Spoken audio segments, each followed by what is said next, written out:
At Arizona State University, we're bringing world-class education from our globally acclaimed faculty to you.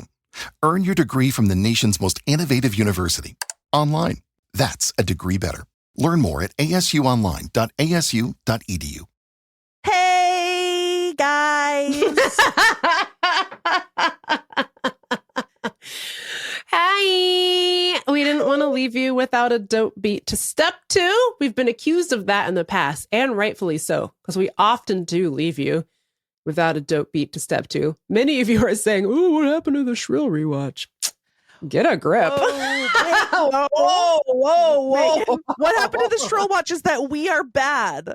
We're bad and we deserve to be called out. Yeah, but we have a plan. We have it on the calendar now. We have it on the calendar now. So get ready for that. Expect that to be delighting your eyes and ears in January of 2026.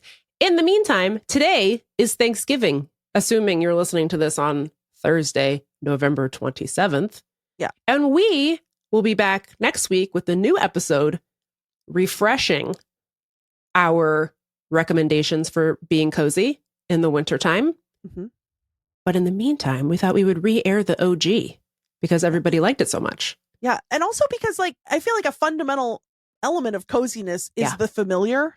Mm-hmm. And so when we sat down to make a new cozy episode, we were like, well, we just still like doing the old cozy stuff that we talked about in the first cozy episode. Pretty much still electric blankets and alcoholic eggnog, but sure, we'll update it. we tried. You'll hear that next week. But for now, we thought we would revisit, because cozy is eternal. We would revisit our cozy faves from 2 years ago. Yeah, we were just newborn babies then. Yeah.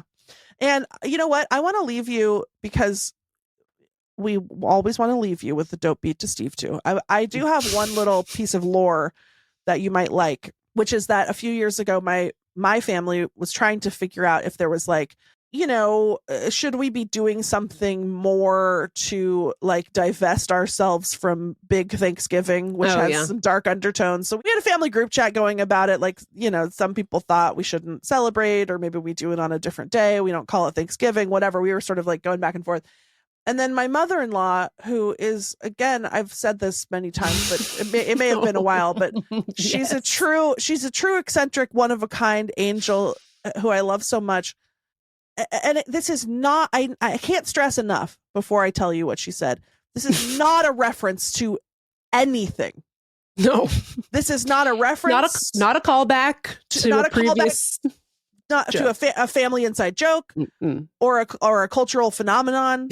And at first I thought it was, and I laughed along with everyone thinking they just all know something I don't. Mm-hmm.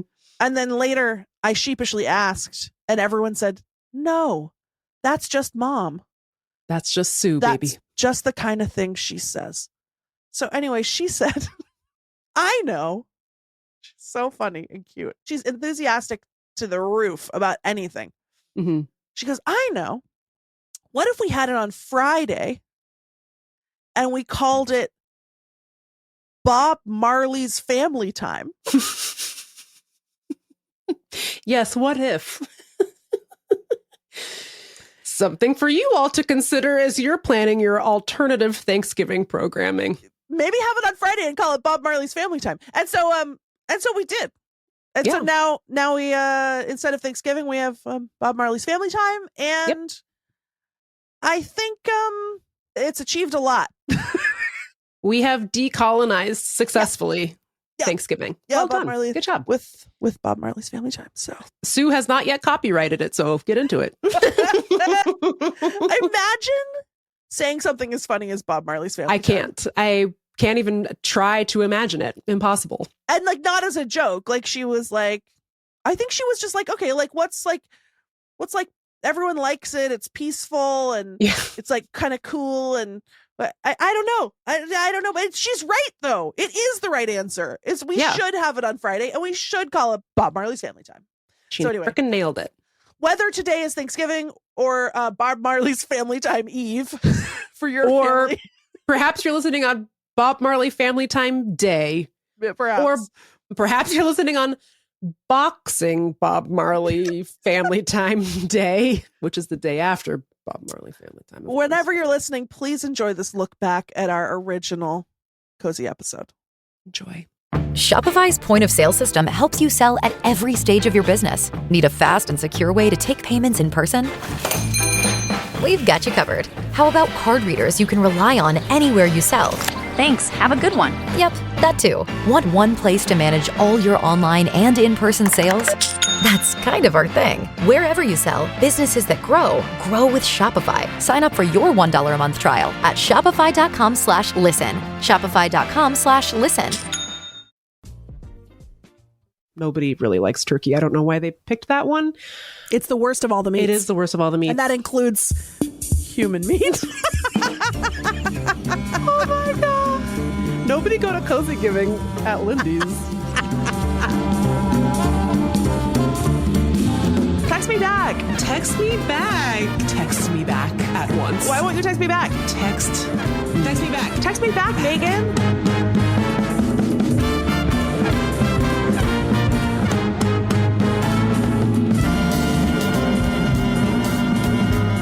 Welcome to Text Me Back, a comedy and opinion podcast from KUOW about best friends, best animals, and the worst people.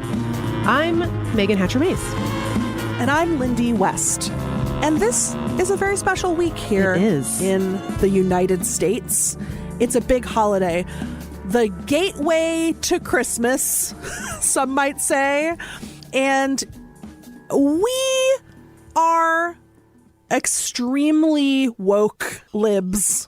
We recognize the problems with this holiday. Sure. Don't we, Megs? Yeah. I mean, it's a nice thought to give thanks. If it were just that, I think that'd be very pleasant. But it's the manifest destiny of it all. It really puts a pall over the celebrations, if you will. But there are things about it that are nice and not related to stinky dinky colonialism. You know?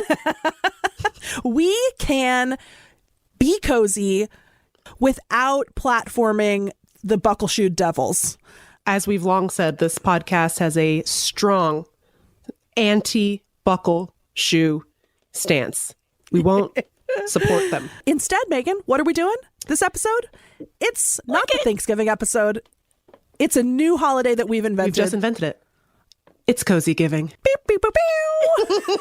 And that is the Cozy Giving theme song, which was written by Lindy. That's the mournful cry of the Cozy Giving turtle dove. That's when right. It leaves the womb and comes into the world to welcome Cozy Giving. It's giving coz to giving coz. All of America's children. It's giving slay. It's giving coz. It's giving slay. Also, another thing I just decided for Cozy Giving, everybody gets Friday off. Oh, that's right. Because Cozy Giving is a friend of the workers. Exactly. So if your boss says, no, you have a shift on Friday, you tell him or her, probably him, but women can be bad too. You tell them to text BFF to 206-926-9955, and I will text them back and say, no, you are violating the religious freedom of Cozy Giving. You say, take this job and cozy it. You let Jared stay home today. I had really fought for our text line to be 1-800-BUTTERBALL, but I guess that was taken. So, Lindy? Yeah? I'm so excited to get cozy this week because I just feel like the foundations of Thanksgiving are very problematic. However, there are things about it that are incredibly cozy, such as mashed potatoes, my number one top bae. I love them. Correct. Pajamas. The societal agreement that you can fall asleep wherever you want. Absolutely. Love At any it. time. Truly nothing cozier than like an 11:30 a.m. nap on the floor. Oh my God. Fantastic. Oh my God. Fantastic. But for me, the coziest of all Cozy Giving traditions, this time of year, the liquor stores finally start stocking a little treat that I like to call Pennsylvania Dutch. And it's alcoholic eggnog. Hey, no judgments. Oh, no, not for me, ma'am. Don't worry. People have a lot of, I think, faux hatred of eggnog, and I'm tired of it. Yeah. No, you don't hate eggnog. You hate happiness. Yeah, it's the same as when people are like, ew, I hate mayonnaise. No, you don't. Do you like ranch dressing, you idiot? Stop lying. First of all, mayonnaise is an egg, so get a grip. What is wrong with you? Grow up. It is so embarrassing. And eggnog is the same thing. What's not to like? Literally, what's not to like? Egg, heavy cream, festive spices, rum, if you're lucky. The Pennsylvania Dutch know what they're doing, people. Okay? Sometimes people are anti-eggnog, will try to be precious about it, and they'll be like, well, I do like my friend Michael's homemade scratch eggnog or whatever. His bespoke nog of egg. Whatever, that's fine. But for me, I want the eggnog from the store. I want it to have artificial thickeners. I want it to be as thick as frickin' silly putty from a absolutely massive dairy. I want it to be as the most unethical eggnog that's ever been manufactured in the world. That's what I want. And I want the Pennsylvania Dutch to bring it to me. Yep. That's cozy okay, I have giving. a question for you, Megs. Yes. Is there a limit to the number of handles of Pennsylvania Dutch that one person is allowed to buy? And is there a reason why one Megan Hatcher-Mays couldn't stock her closet with cases of Pennsylvania Dutch to enjoy year round? Have I once had so much Pennsylvania Dutch that I had to sleep on the floor of my bathroom? Yes.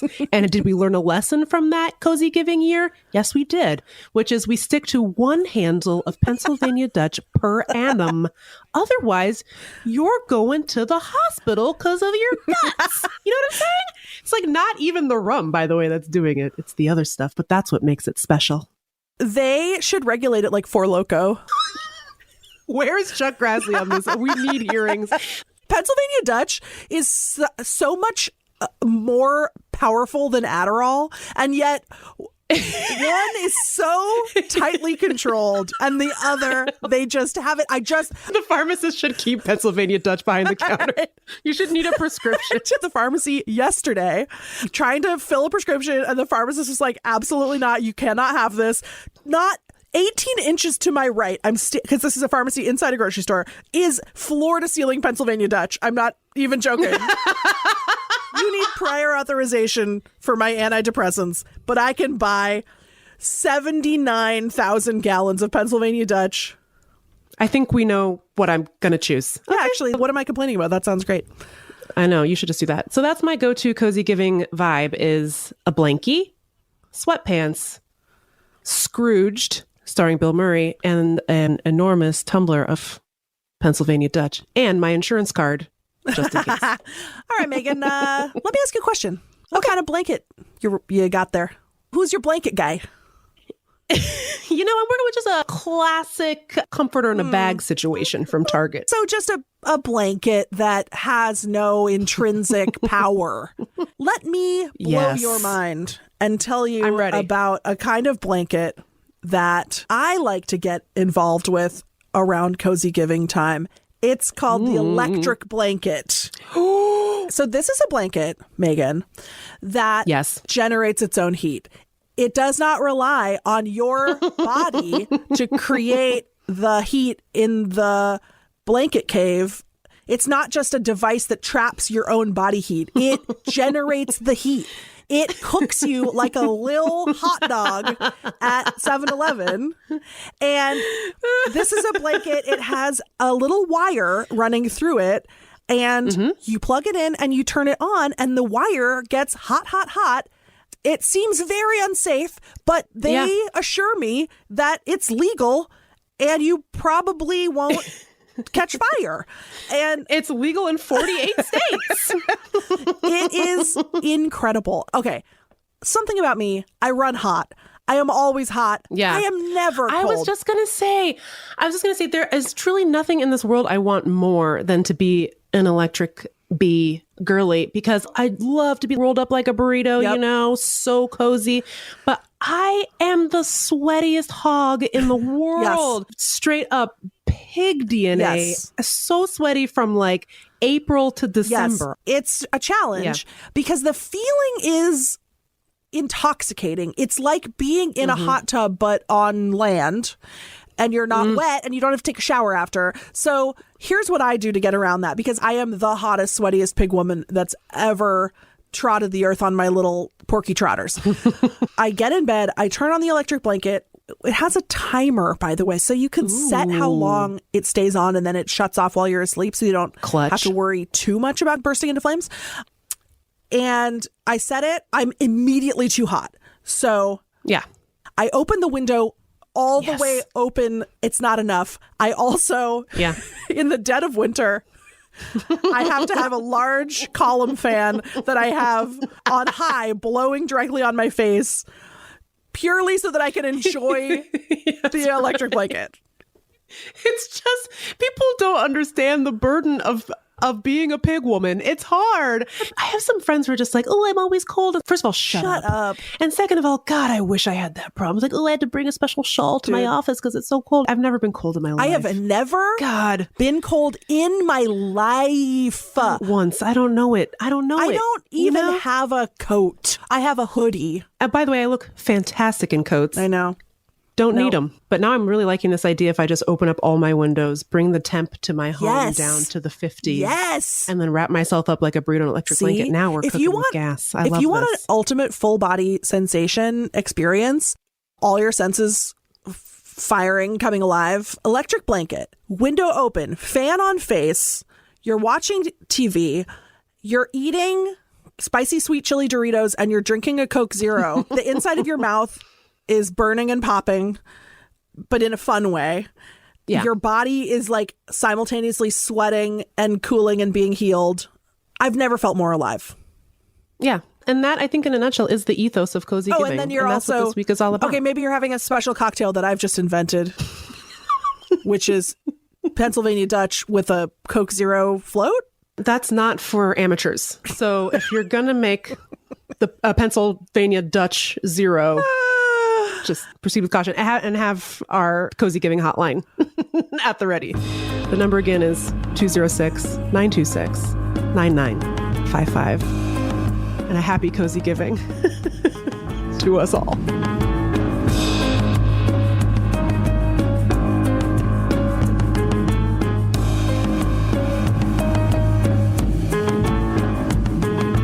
Coming up on this grand cozy giving, one of the most cozy pastimes, watching a whole mess of TV.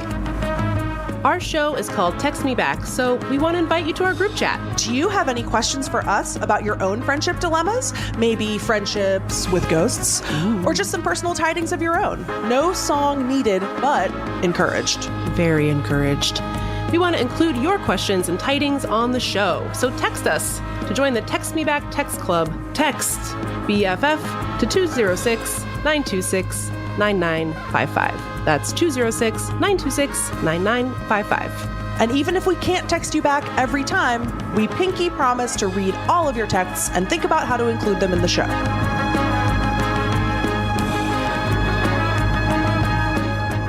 So, Meagan, you are curled up in your analog blanket. You got your 64-ounce Pennsylvania Dutch. Big gulp. Yep. What are you watching on the television? I mean, this is prime cozy binge hours because you have just 5 days to just be a lump, basically, before you have to do any real work, if you're lucky enough. And so, actually recently, I've just been like, I really am very desperate for a TV show that doesn't give me any surprises. It's crime committed, crime investigated, crime solved. Yes. That's about as much as I can deal with. Everything else is very complicated, but television, boom, 1, 2, 3, procedure. That's what I need. You know what I mean? Yes. And also, can I add something that I suspect you're also into? A show that goes on and on. Yeah. Just a never-ending universe. A network primetime show that got 18 seasons, 47 episodes per season. Yep. You can turn it on and then dissociate for 8 or 9 years. Yeah, and you would never run out of episodes. That's what I'm about. And you would never run out of sustenance because actually Pennsylvania Dutch is a complete meal. The macros on Pennsylvania Dutch are insane. A human being can survive on just Pennsylvania Dutch for an unlimited amount of time. That's what the CDC said. That's the Fauci promise. So that's right. Once I'm in a television universe, I don't want to leave it. I don't have to learn any new people. Do you know what I mean? I just want to watch it for 47 million years. So most recently for me, I'm so sorry to say, was House, starring Hugh Laurie. Wow. Oh, good Lord. I was desperate. I have never watched that. I've never watched a single episode, I don't think. But I know that the premise is he's a doctor who can heal everyone except himself. Bingo. Bingo. I really needed to watch something that was not going to make me think about anything. Sure. And was this going to be bing, bang, bong procedure, you know? Yeah. So it's on a little streamer. So I decided to watch House, and I binged, I think it was on for like 8 years or something. And I binged it over the course of like a month and a half, which, oh dear. Something to talk about with my therapist. What happens in a typical episode? Like, what is the structure? Okay, it's great. I mean, we'll talk about whether or not it's great. But so it's like patient has illness. Patient goes to house. House is like, this is crazy. Nobody's ever seen this before. Then the third, it's really interesting. The third part of the plan of House's plan is always get it wrong 15 to 20 times and almost kill the patient and then figure it out in the last 8 minutes and save the person's life.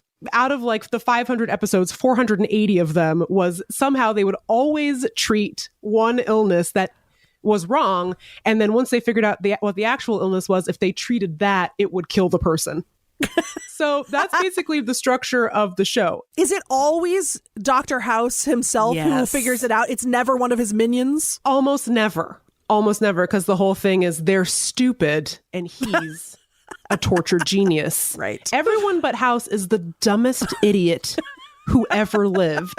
Everyone has the IQ of a baby. By the way, they all went to like Johns Hopkins Medical School, which is supposedly the best medical school in the country, but they're all dumb as hell. They didn't learn anything. Nobody knows how to read. Gregory House is just like the only person who knows how to do anything in this universe of hospital. So it's like almost always him that figures it out. So also, he's dealing with chronic pain. He had leg surgery that didn't go very well, and so he takes Vicodin every day.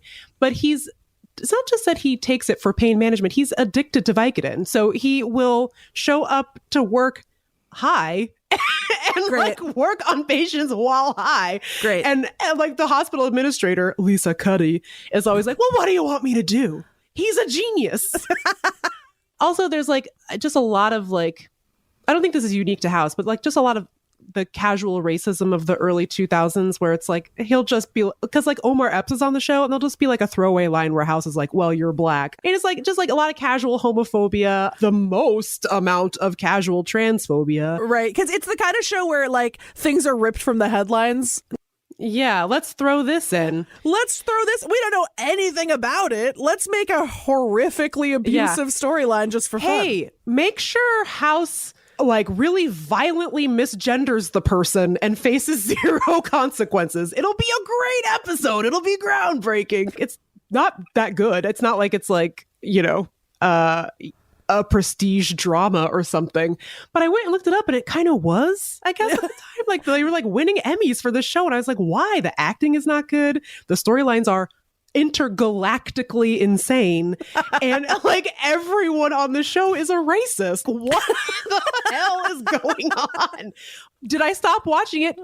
No, I didn't stop watching it. I was like, and I just want to see like what's the worst thing House could do over the course of this series. And he never actually hit rock bottom actually the second to last season, he drove his vehicle into his ex-girlfriend's dining room and had to go to prison. Yeah, that's an attempted murder. No, well, but Lindy, he's a genius.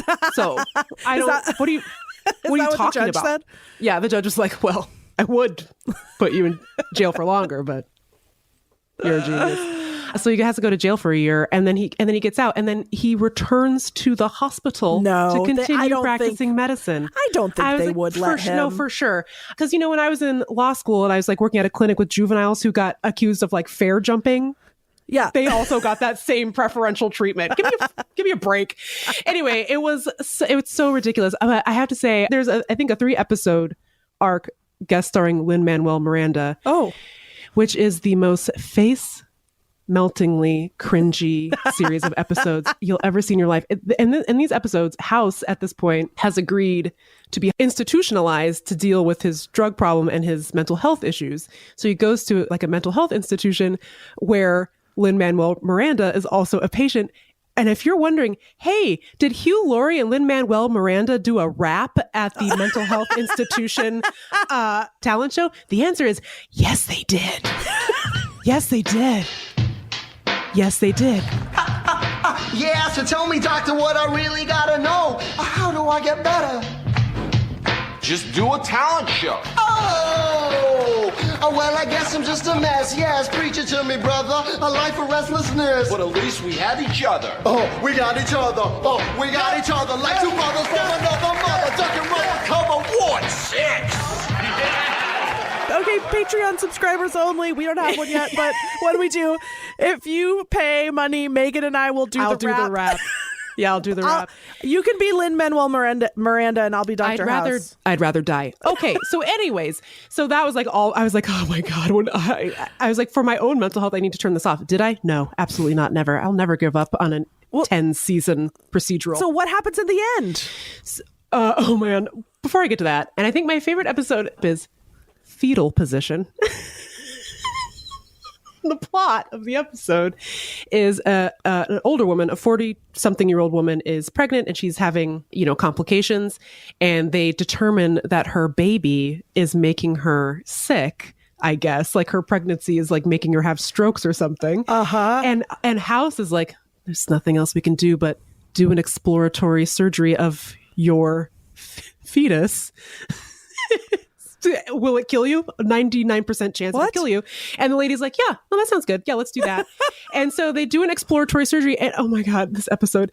And at one point in the episode, the baby's tiny hand reaches out of her womb and grabs House's finger, thus humanizing House, who had previously been referring to her baby as a fetus. But after the baby grabbed his hand from the womb, he started calling it a baby. So like the baby made House have empathy. I was screaming at the top of my lungs and I was like, what is this show? What is happening? It was so insane. And the baby was played by Sir Andrew Lloyd Webber. Yes. Who won an Emmy for his role as fetus. Anyway, so that was definitely like the most insane episode. Wow. At the end, what happened to the lady? Did she die? No, she lived. And so did the baby. Oh. And then she like put pictures up in her house of all the doctors who helped her with her pregnancy, except for House. Good. He was mean. Yeah, he is mean. But Lindy, he's a genius. Yeah, basically every episode he shows up high and screams at the patient and everyone's like, why are you being so mean? And he's like, I don't care about people. I only care about fixing the disease. And it's like, why? If you don't care about people, what do you care what disease they have? Anyway, right. It makes no sense. I think he won like 50 Emmys for this show for some reason. Yeah. So at the end, House gets out of jail to go back to being a doctor, but the hospital has to promise to keep an eye on him because he's like on parole. And if he breaks the rules, he has to go back to jail. That's not a real way that things work. No, I think that's pretty common. I think that happens all the time. So he's like, doing his thing. Screaming at sick people in the hospital. Look, I don't know for sure, but I think that if you or I went to prison, they would cancel the podcast. We would lose our podcasting licenses. I think we would. Yeah, I think we would.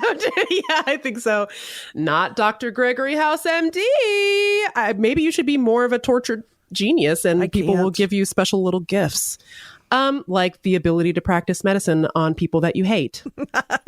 So at the very end, he gets out of jail. He goes back to the hospital to practice medicine on people that he loathes. At one point, a character is like trying to butter him up. So he gives them season's tickets to like, I don't know, a hockey team or something. Uh-huh. And House is like, screw this. I'm too tortured of a genius to go to hockey games. So he flushes the season tickets down the toilet. Sure. Which clogs the hospitals I am not joking. This happened. No, this is really what happened. It clogs the hospital's entire like sewage line, which then causes overflow of the water, which floods the ceiling and destroys their MRI machine. And so yeah. So everyone's like, oh my God, House, did you do this? And he's like, no, it wasn't me. I don't know what happened. And then the fire department showed up to investigate, and they found the tickets in the sewage pipes. I can't believe I'm about to say this. They then hand over the tickets to the police. Because like the first thing you would think if you found tickets in a sewage pipe is that a crime had been committed. Yeah. So they hand it over to the police. And then the police dust the sewage tainted tickets for prints, and they find House's prints on the tickets, thus proving he has committed a crime. And so they're like, sorry, man, going back to the slammer. Wow. Because you did felony mischief. And so now you have to go back to jail. And he was like, you'll never take me alive, copper. And then he fakes his own death. And that's the end of House. Okay. Sorry, we should have put a spoiler warning at the No, absolutely not. House deserves it. I assume that the person that was in the MRI machine who was simultaneously drowning in sewage and being electrocuted is like, it's okay, he's a genius. He's a genius. Let him do what he wants. So he fakes his own death and goes on like a motorcycle ride with his best friend. Does it hold up? No. Well, should you watch it? Yeah, probably.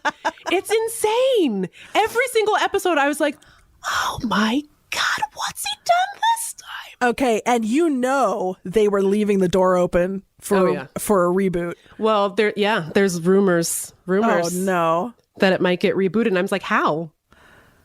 He's dead. He's not dead, though, but he's not dead. Yeah, but if he comes back, then he's on the hook, not just for the felony ticket mischief, but the fraud.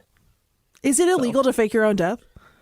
I think if you benefit from it, because isn't that insurance fraud? I don't know. Anyway, I don't even know how to describe what was going on with the show. And the funny thing is, like, the writers of the show really thought they ate. They're like, this is so prestigious. I was like, really? A baby just grabbed his finger from inside of that lady's womb. Yeah. Get a grip. And now that baby is one of those people on like cable news who's like, I'm an abortion survivor.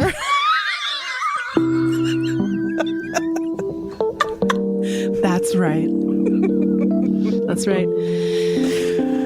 So that's one option for cozy giving binging. To sum up, yeah, it's racist, it's anti-abortion, and we love it, and everyone should watch it. Yep, nothing cozier. 10 out of 10 baby fingers. Next up, more TV! Hooray! But this is TV that doesn't have an abusive demon as the main character. Double yay.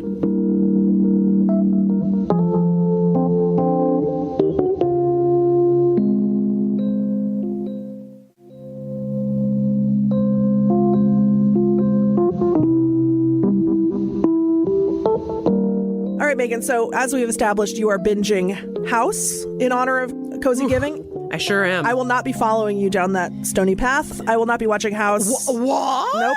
I will not be watching House. It's nothing personal. I also will not be watching any other show that normal people are watching and telling me is good. I will not be watching Succession.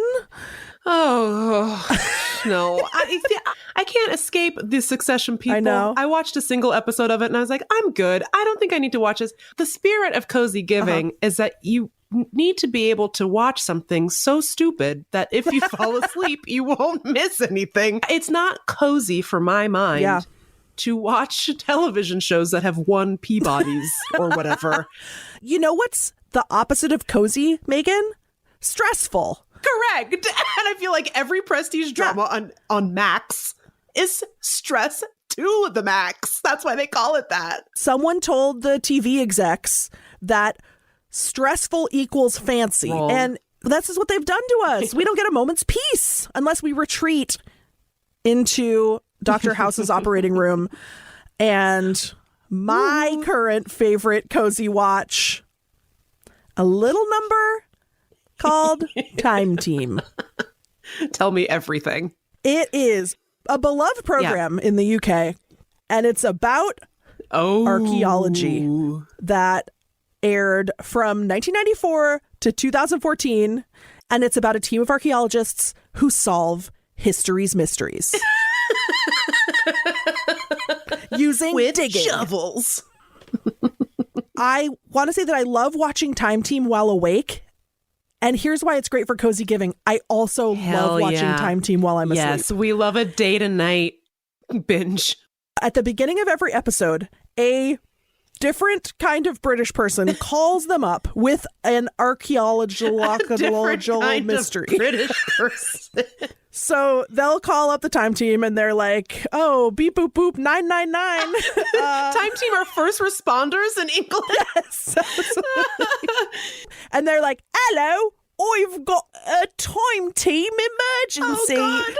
I found a Roman skeleton in my garden or whatever. And so then the Time Team descends upon their allotment. They do a dig and they try to solve the archaeological mystery. For some reason, they have this weird artificial constraint on Time Team where they're like, we only have 3 days to solve the mystery. Seems weird given that the word time is in the name. So true. And then they have to make a presentation to the entire town at the end, and then everyone claps. And then everyone claps. Yes. But the cutest part of Time Team is that there's all these like little sort of interstitial parts where they joke around, and it's so with cute. The townspeople? No, just with the Time Team. It's kind of a clique. It's more of a time clique. And sometimes they get mad at each other. And there was this one episode where they were trying to find this underground cave or something, and they got a dowser to come, which is sort of a folk wisdom guy who says he can find water underground using a stick. Mick, the head Time Team guy, was like, are you guys effing kidding me with this? Mick, how do you feel about dowsing? Oh, sceptical, I think, the honest answer to that. Why? Well, I'd like to know what it is they actually reckon they're picking up. And then, guess what? The dowser frickin' crashed and burned. Oh, and then, I thought you were going to say he found it with a stick. Nope, he did not. It was a whiff. And then Mick was so smug. I got it. Yeah, I would be with Mick on this one. I'd and be then like, the dowser was like, well, you guys' energy was really negative. And literally like, this is a science show. Are we kidding? What's happening?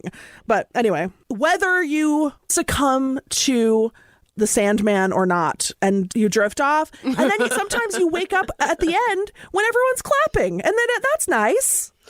Oh, and it's like, your nap is done. I can't get enough. That's my coziest show for sure. It sounds incredibly cozy. I was going to say many things that come out of England are very cozy, but as we previously noted in this episode, we are against colonialism. Yes. But it does sound very cozy otherwise. And also, I would say moderately alarming that there were enough weird bones buried all over the UK that this show was able to air for 20 years. Everybody in the UK got bones in the yard. They got a full castle just buried. And it is actually maybe a nice little tiny, I don't want to say antidote to colonialism, but no, listen, it's because that's not what it is. But so much of what they're digging up is other people that absolutely douched the British. The Romans came, and there's like whole Roman villas in people's yards, and there's Viking stuff. And it's like, you guys weren't always on top. By the way, a little side note, if you play a lot of Assassin's Creed, like I do. Sure. Yeah. Mm-hmm. Assassin's Creed is a video game that is each game is set in a different historical time period. So I have played, for example, Victorian London, ancient Egypt, ancient Greece, and look, I understand this is not a historical document, but it's not. Some research went into it, and in ancient Greece, they were living in godlike palaces, and then 1,000 years later, you go to London and it is a pit of mud with a house made of straw. Taking poops in the river and then drinking water out of the river. Come on. Yes! These people were living in shit. And the Roman ruins are majestic as hell. And then the freaking little Anglo-Saxons are like, they can't do anything. So I feel like there's something about Time Team that is rightfully humbling for the British Empire. They deserve it. They deserve it. This sounds incredibly cozy to me. Rolled right on up, finding bones, falling asleep to bones, waking up to the bones. I can't think of anything better than that. I really can't. Speaking of bones, that's your next binge watch. After House. I started it. And I don't want to talk about it. Well, my beloved. Yes. Another podcast has come to a close. Are you delighted? I am. I'm sad. I like doing the podcast. Don't be sad. We could totally do another one. What? That's what they said. They said we could do another one next week if it made us sad. Oh, good. I can't believe they said that. Now I'm happy. Wow. What a roller coaster. Okay, what do you want to talk about next week, Meagan? Actually, I've been dealing with something really difficult in my life that I want to talk about on the podcast. This is hard, but I've been bullied. What? By the teeniest, tiniest purebred Pomeranian you've ever seen in her life. Oh. Yeah. Her name's Brenda, and she's my dog. Yeah, and I've been bullied by her too, actually. And I have some things to say. And we're going to get to that in next week's episode.